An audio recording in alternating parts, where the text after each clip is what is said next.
انسان عدم تھا، اس کا وجود نہیں تھا، اللہ وحدہ لا شریک اس کو عدم سے وجود میں لے کر آیا۔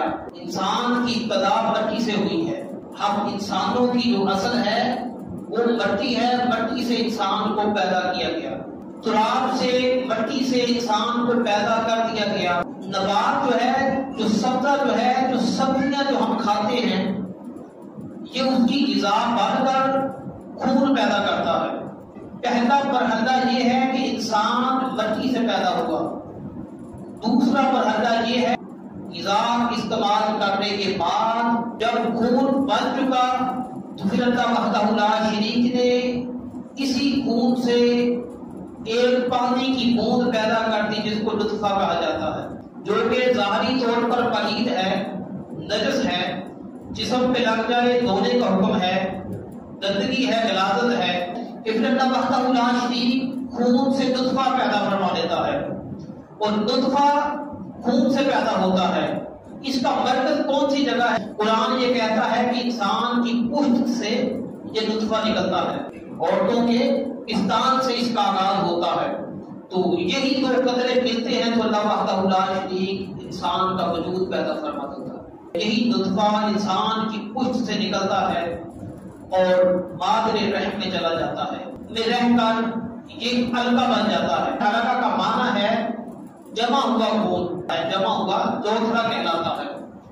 علقہ کے بعد اگلا مقام ہے مضغہ، گوشت کی بوٹی جو ہوتی ہے اس کو مضغہ کہا جاتا ہے، تو پھر مضغہ کہلاتا ہے۔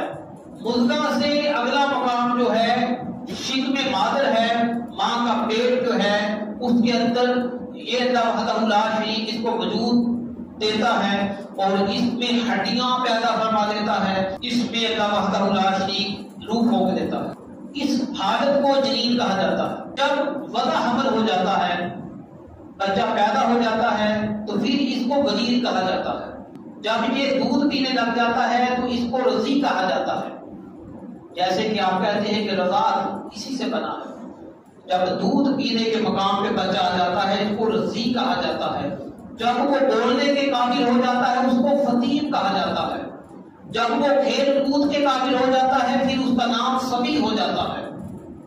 صبی کے مقام پہ آگے بچہ کھیل کود کا شکار نظر آتا ہے تو بعض بڑے خوش ہوتے ہیں کہ ہمارے بچے نے قدم اٹھا لیے ہیں، کھیل کود کی طرف بال کو اٹھاتا ہے، پھینکتا ہے، خوش ہوتا ہے، تھوڑا سا اس طرف نکل جاتا ہے تو یہ اس حالت کا نام صبی ہے۔ بلاغت کے مقام پہ پہنچتا ہے تو اس کو بلوغ کہا جاتا ہے۔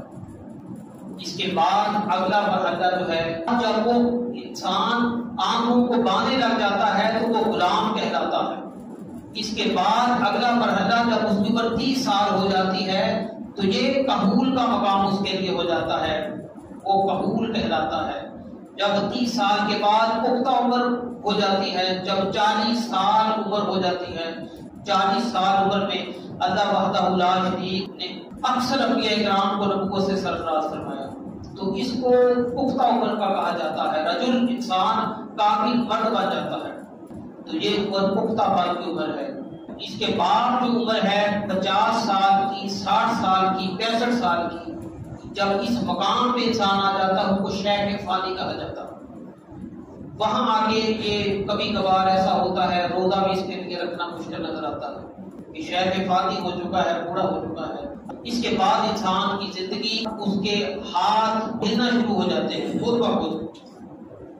جوانی میں یہ کام نہیں ہوتا، شباب کے عالم میں یہ کام نہیں ہوتا، جب ارذل عمر میں جاتا ہے اس کے ہاتھ خود بخود حرکت کرنا شروع کر دیتے ہیں، ہلنا شروع۔ اس کو مقام ارذل کہا جاتا ہے۔ حضرت صاحب رضی اللہ تعالیٰ عنہ کی حدیث پاک ہے، نبی پاک علیہ السلام نے چند چیزوں سے دعا مانگی، پناہ مانگی اللہ تعالیٰ کی، اور اس میں ایک یہ بھی ہے کہ اللہ تعالیٰ میں ارذل عمر سے تیری پناہ مانگتا ہوں، تو اس سے اللہ کے رسول صلی اللہ علیہ وسلم نے دعا بھی مانگی ہے۔ پھر انسان جب اس دنیا سے چلا جاتا ہے اس کی روح آخری کے حوالے ہو جاتی ہے تو وہ میت کہلاتا ہے۔ پھر اس کے جسم سے روح نکل چکی ہوتی ہے، وہ میت ہوتا ہے، چارپائی میں پڑا ہوتا ہے، اس کو میت کہا جاتا ہے۔ پھر جب لوگ اٹھاتے ہیں کندھوں پہ رکھتے اس کو دفنا کے آ جاتے ہیں، پھر وہ مٹی سے پیدا ہوا تھا مٹی میں چلا جاتا ہے۔ تو یہ انسان کی حقیقت ہے، اس کی زندگی کے مختلف ادوار ہیں۔